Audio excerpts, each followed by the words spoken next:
¿Quién alguna vez no ha podido ver una tabla periódica? En una tabla periódica podemos observar más de un centenar de casilleros, donde en cada uno de los casilleros se observan símbolos. Estos símbolos van a representar a una especie de átomo, ¿no?, que va a diferenciar a cada uno de los elementos, en este caso, los elementos de la tabla periódica. Si nos remontamos, ¿no?, hace más de 2 siglos, vamos a empezar que los primeros químicos, es decir, los alquimistas, trataron de dar ciertos nombres a ciertas sustancias. En ese entonces, por el año 1800, solamente se clasificaba, ¿no?, a los elementos o a las sustancias que podían ellos tener a su alrededor, ya sea como el agua, ya sea como el fuego, ya sea como la tierra o como el aire. Esos eran los únicos elementos que para ese entonces, ¿no?, correctos ellos, podrían existir. Ya con los años, ¿no?, llegando más o menos al año 1829, se conocían alrededor de 60 elementos químicos. Estos 60 elementos químicos ya no iban a ser tanto la tierra, el mar ni el aire. ¿Qué iba a ser? Iban a ser, como el caso del carbono, el caso del hierro, el caso del azufre. Todos esos elementos químicos existían ya para entonces, o mejor dicho, se habían descubierto, porque existían desde hace muchos años. Mira, en el año 1829, el señor Johann Dobereiner trató de agrupar a estos elementos, ¿ok? A estos elementos él los fue estudiando y se dio cuenta que algunos elementos tenían propiedades similares, propiedades químicas parecidas. Entonces, él los agrupaba en grupos de a 3 elementos y al agruparlo de a 3, el señor Johann Dobereiner los llamó las triadas.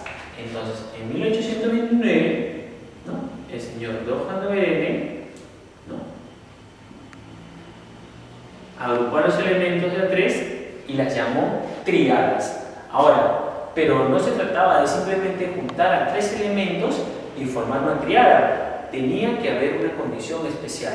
La condición especial era esta, que si yo juntaba 3 elementos, cada uno tenía su determinada masa.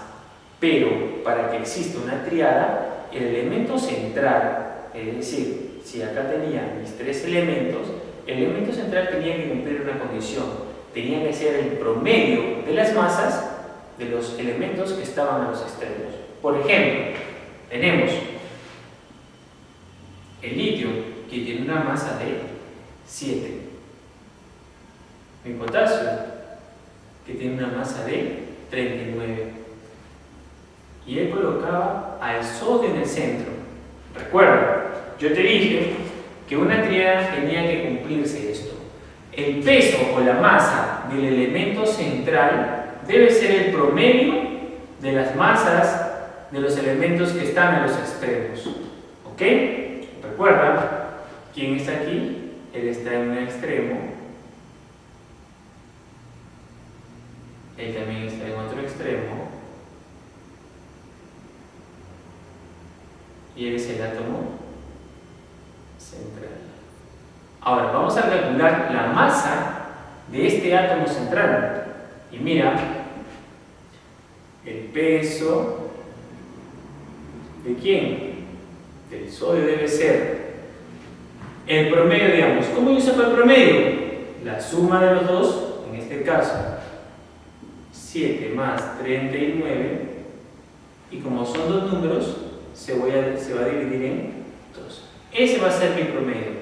Quiere decir que 39 más 7, ¿cuánto suma? 46. Y 46 entre 2 me va a dar que el peso del sodio es 23. Y exacto, el peso del sodio es 23.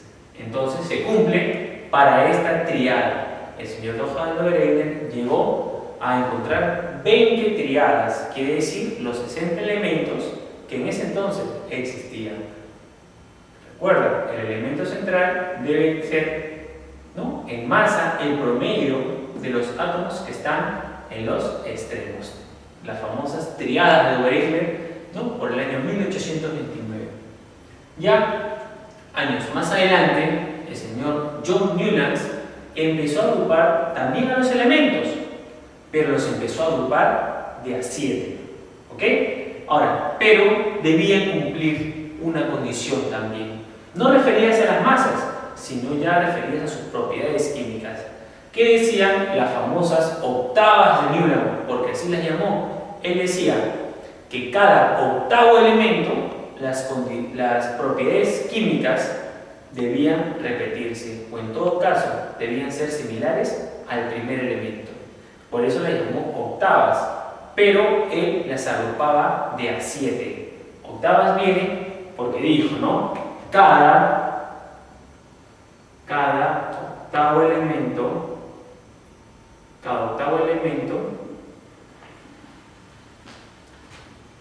las propiedades químicas se tienen que repetir. Se tienen que repetir.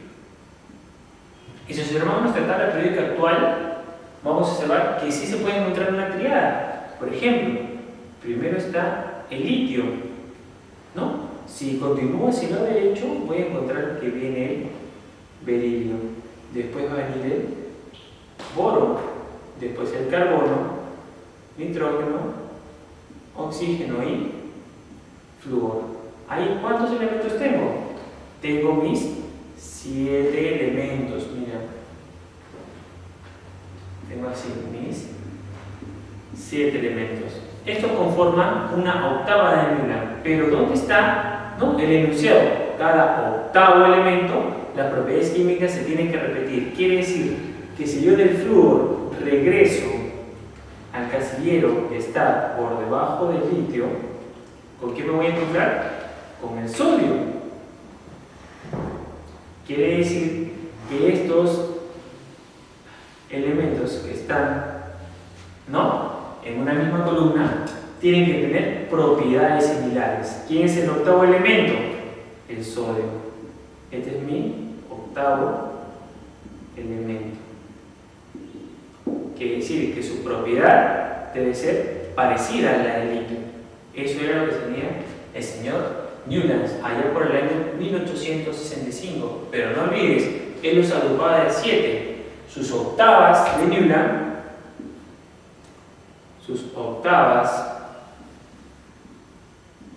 ¿no?, vienen, ¿no?, de que cada octavo elemento, las propiedades químicas, tienen que repetirse. Ahora, unos años más tarde, el señor Dmitri Mendeleev, ¿no?, el ruso, trató de estudiar las propiedades químicas de todos los elementos. Entonces, él estudia sus propiedades químicas.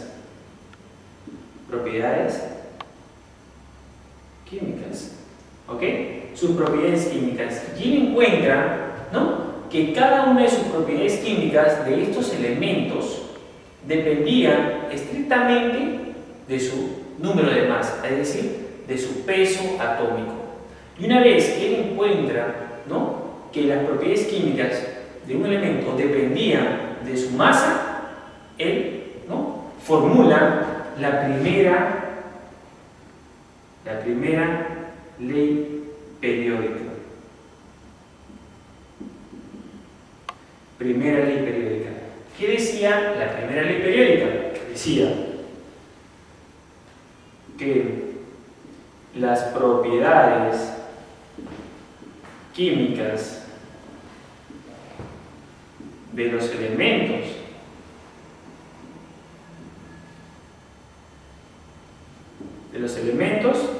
dependían de su número de masa. Dependían de su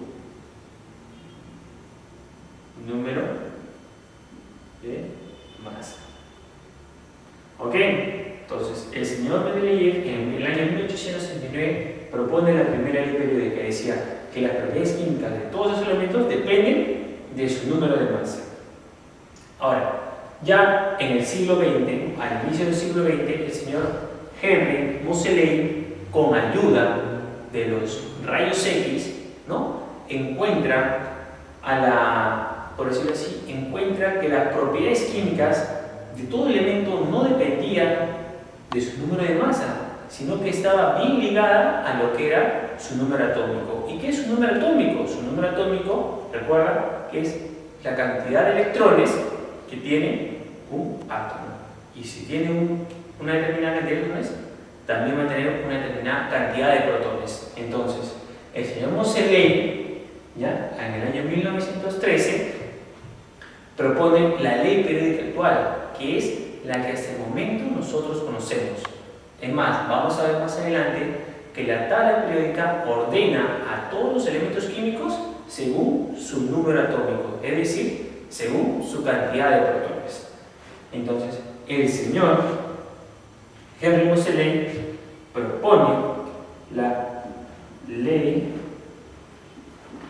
periódica actual. Propone la ley periódica actual, que dice que las propiedades químicas, ¿no? Que dice que las propiedades químicas,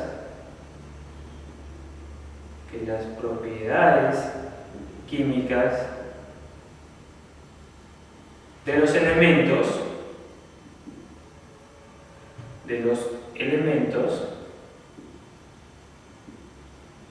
dependen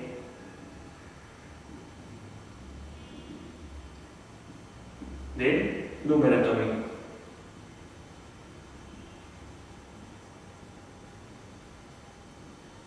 Mira, señor Mendeleev propone que las propiedades químicas dependen del número de masa, o decir, su peso atómico, pero el señor Moseley, con ayuda de los rayos X, determina que las propiedades químicas de los elementos están íntimamente relacionados con su número atómico, es decir, con su cantidad de protones. Y ya más adelante, el señor Pitberg con el señor Werner son los que dan el último toque al diseño de la tabla periódica que en hoy día conocemos. Es lo que vamos a ver ahora. Todos alguna vez hemos visto este esquema, ¿no? Esta es nuestra tabla periódica actual. Tabla periódica actual. ¿Ok? Tabla periódica actual. ¿No? Todos lo hemos visto. Ahora, si observamos la tabla periódica actual, vamos a observar, ¿no?, a todos los elementos químicos ordenados en uno de sus casilleros. Antiguamente, ¿no?, se decía o se clasificaban los elementos según el nivel de metal y no metálico que tenían cada uno de ellos. Por ejemplo, si dice que una tabla periódica, ¿no?, vamos a encontrar que el 80% son elementos metálicos y el 20% son elementos no metálicos.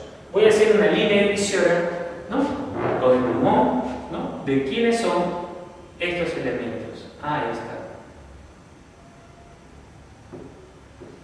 Quiere decir que los elementos, ¿no?, si esta es mi línea divisoria, los elementos que están hacia el lado izquierdo son todos mis elementos metálicos. Todas estas zonas son mis elementos metálicos. Entonces, los que están de la línea divisoria hacia el lado derecho, ¿no?, son mis elementos no metálicos. Ahora, todos conocemos o hemos visto algún metal.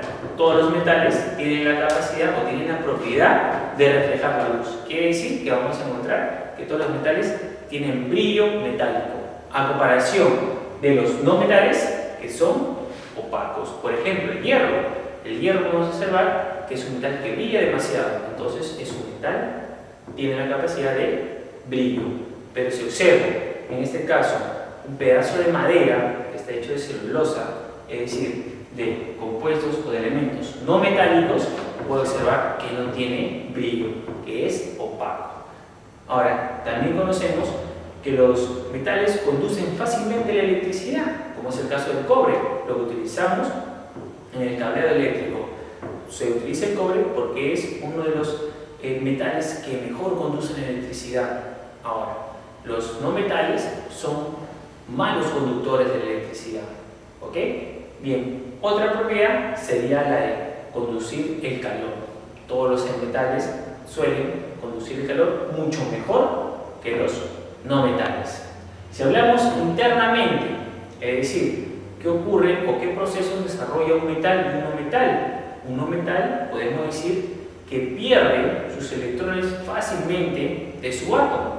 Quiere decir que si el metal pierde sus electrones, suele convertirse en un catión.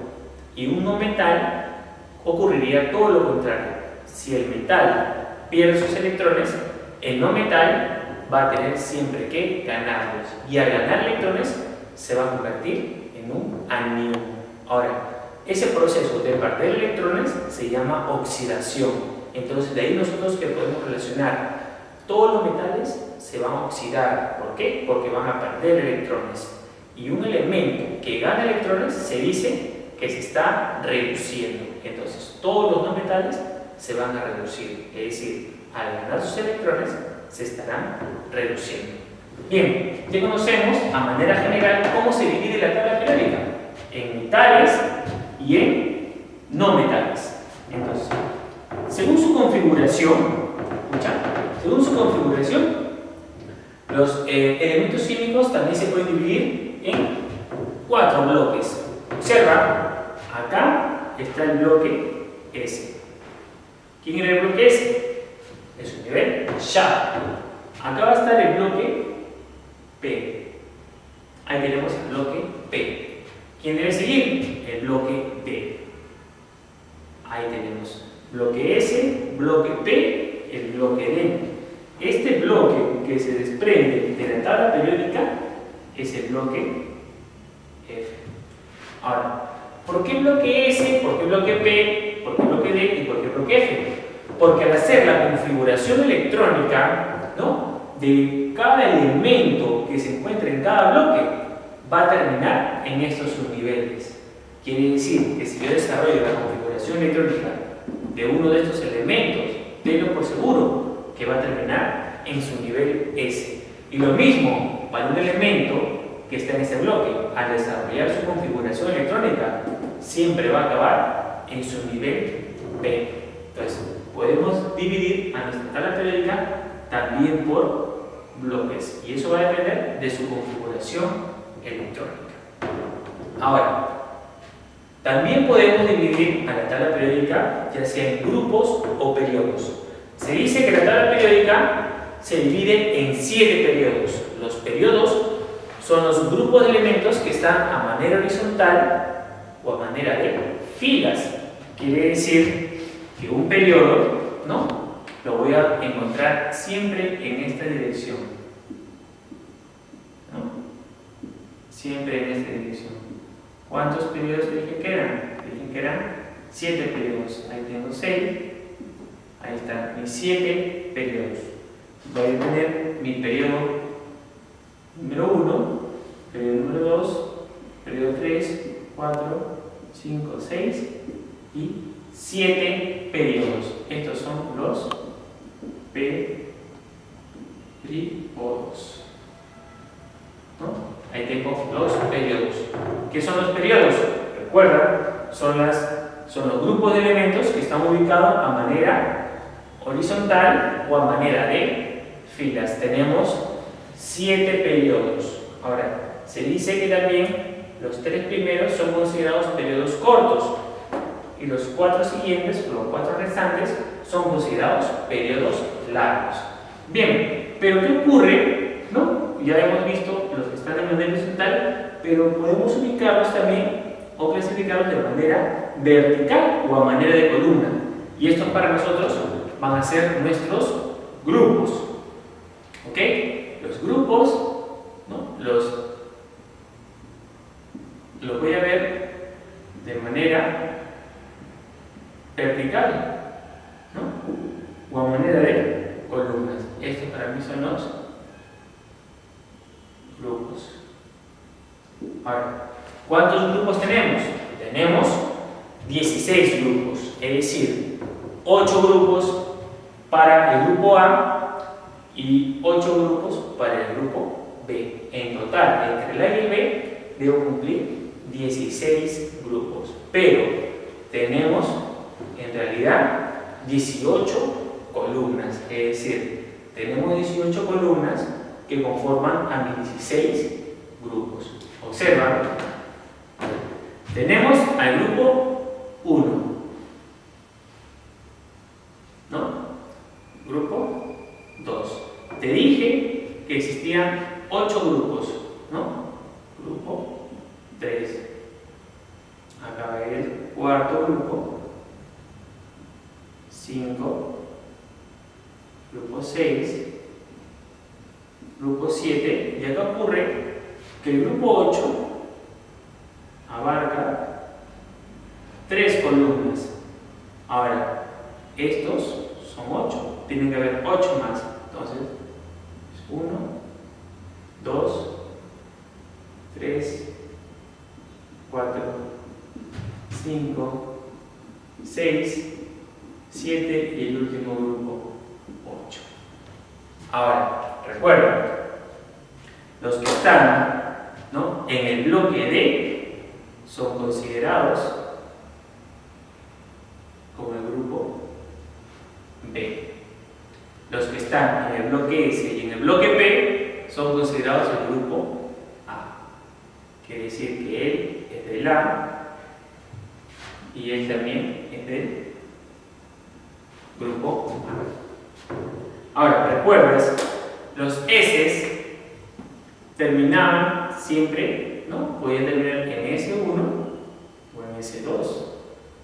Los P podían terminar en P1, P2, P3, P4, P5 y hasta P6. Y recuerda, D puede terminar en D1, D2, D3, D4, D5, mira, D6, D7, D8, D9 y podría tomar hasta D10. Y ahí tenemos nuestras 18 columnas. Acá tenemos 2, acá hay 10 columnas y acá tenemos 6. Pero realmente tenemos 2 grupos grandes, el A y el B, y cada uno tiene 8 grupos, ¿no? Es decir, del 1 hasta el 8. Yo sé que me vas a preguntar por el bloque F. ¿A qué periodo pertenece y a qué grupo? Mira, el bloque F, ¿no?, realmente debería pertenecer a este lado de aquí, ¿no? Solamente es que lo han desprendido por comodidad, porque si incluyéramos a F acá, nuestra tabla periódica sería más extensa. Aparte, las propiedades que tienen estos elementos son muy especiales, no son tan periódicas como lo observamos en S, en D y en P.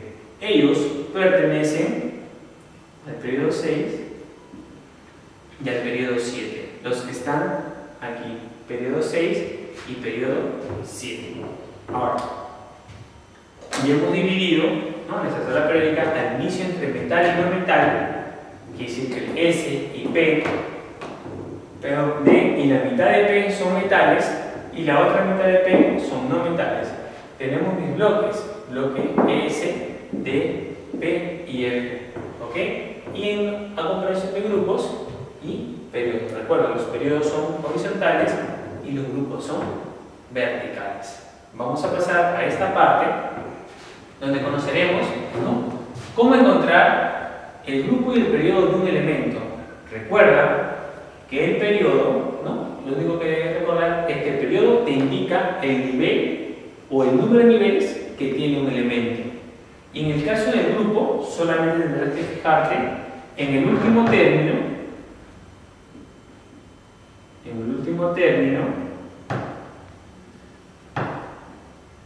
de la configuración electrónica. Esto es lo único que debes recordar, ¿no?, el último término de la configuración electrónica. Y mira, acá tenemos un ejemplo. Me dicen, encontrar el grupo y el periodo del elemento con Z17. ¿Recuerdas que Z17, ¿no?, también es igual al número de protones, pero esto también es igual al número de electrones? Entonces te voy a pedir hacer la configuración electrónica. Era 1s2, 2s2, 2p6, 3s2 y 2p5. Ahí yo ya tengo ¿qué cosa? Tengo la configuración electrónica. Y ahora me voy a fijar, ¿no? Para encontrar el periodo, tengo que fijarme en el número de niveles. Tengo nivel 1, tengo nivel 2, hay un nivel 3. Bueno, acá también es el nivel 3.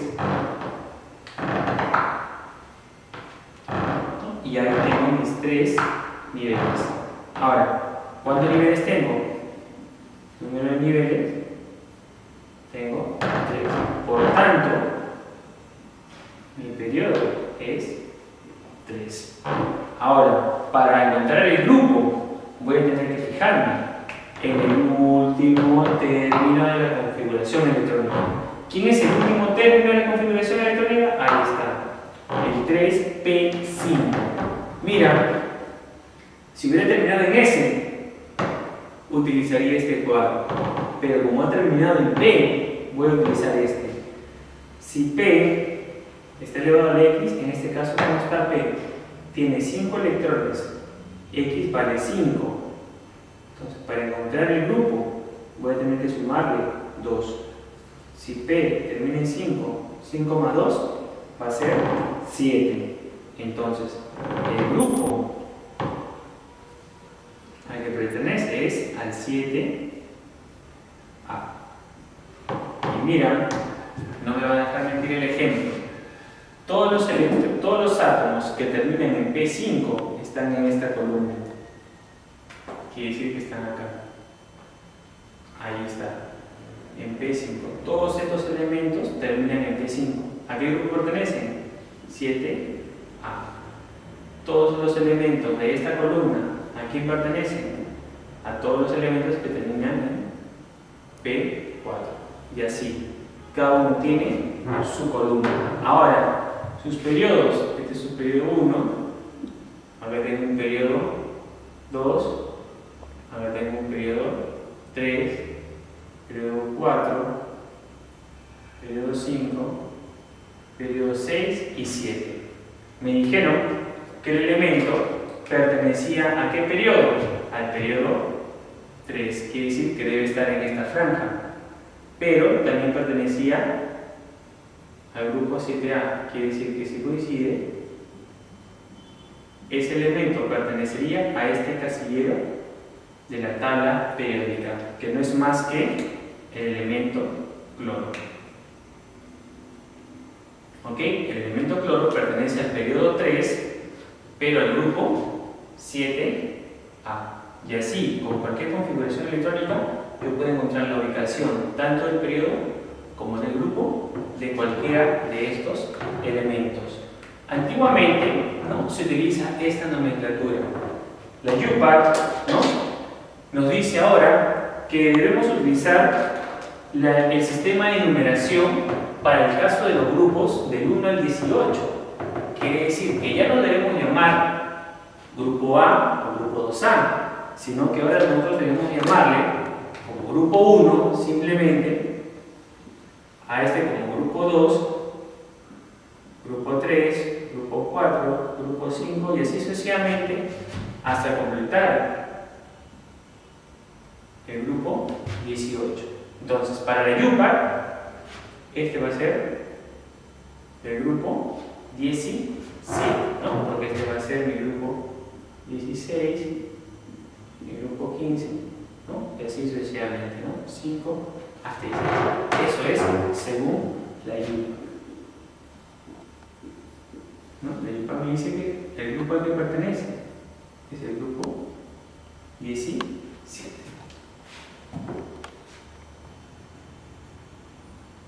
Bien, ahora veremos, ¿no?, cómo vamos a poder encontrar un elemento químico en su tabla periódica a partir de su configuración. Y recuerda, la configuración es la distribución de todos los electrones en cada uno de sus niveles y orbitales. A ver, tenemos en el ejercicio número 1 nos pregunta ¿A qué periodo pertenece el elemento? Y nos dan X, número atómico 25. Quiere decir que su cantidad de electrones, el número de electrones va a ser 25. Entonces son 25 electrones los que yo tengo que distribuir. A ver, ¿recuerdas? 1s2, el 2s2, 2p6, 3s2, ¿no? Y 3p6, ¿no? Y ahora venía mi 4s2. A ver, ¿hasta ahí cuántos electrones tenemos? Tenemos. Acá tengo 10, y acá tengo 10. ¿Quién debe seguir? ¿Ah? El D.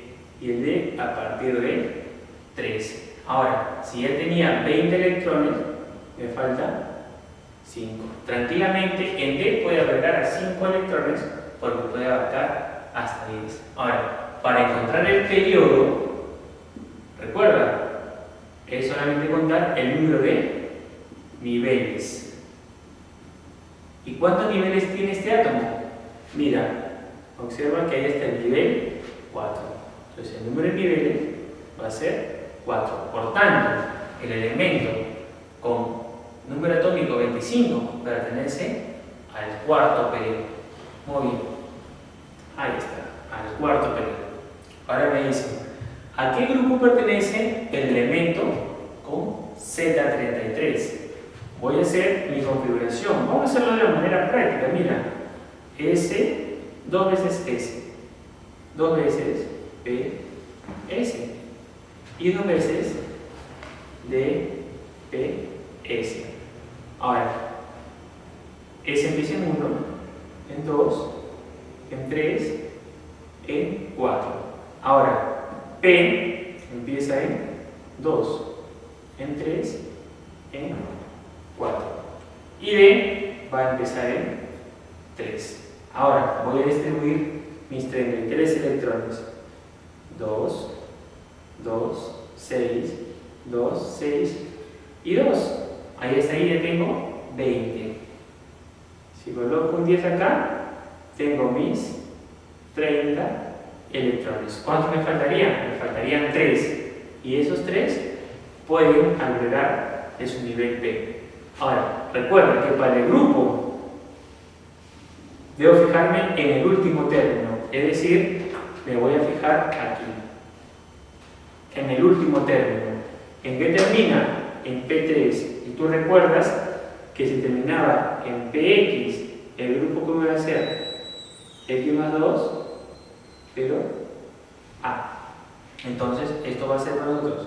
Si X vale 3, 3 más 2, 5. En números romanos, 5A.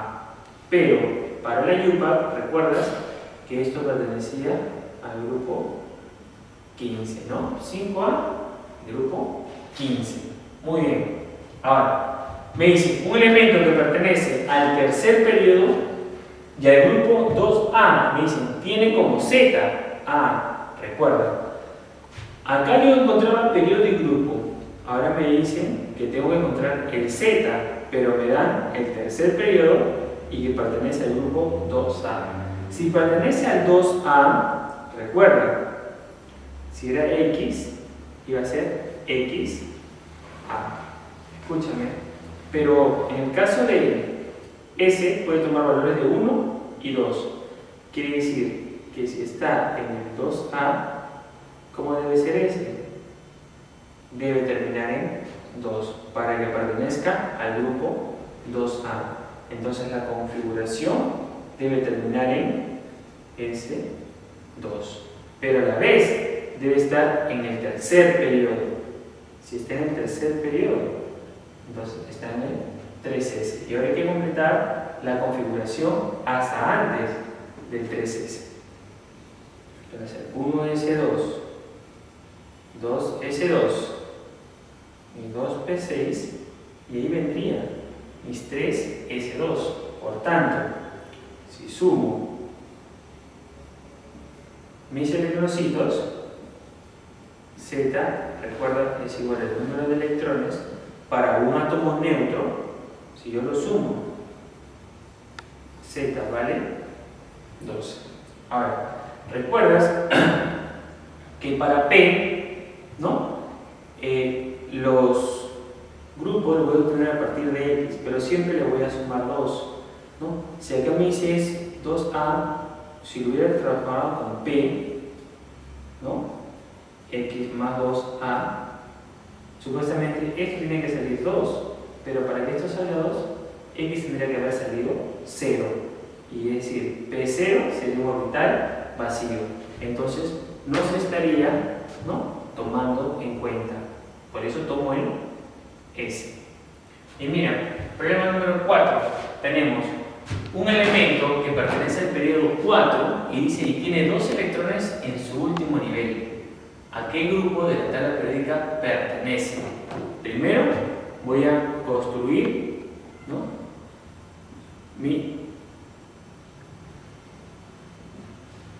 configuración electrónica.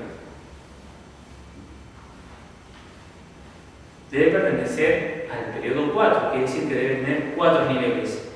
1s2, 2s2, 2p6, 3s2, 3p6 y ahora viene el 4s. Hasta ahí pertenece al cuarto periodo, porque tengo 4 niveles. Pero me dice que en su último nivel, es decir, el cuarto, ¿cuántos electrones deben haber? 2. Quiere decir que acá tienen que haber 2 electrones. Este es el último nivel. El último nivel. Y a la vez, en ese último nivel hay 2 electrones. Quiere decir que si se llenó este también se pudo llenar. Pero me preguntan a mí, ¿a qué grupo de la tabla periódica pertenece? Si termina en S2, recuerda, si es SX, el grupo va a ser XA. Y como termina en S2, X vale 2. Por tanto, el grupo al que pertenece es el 2A.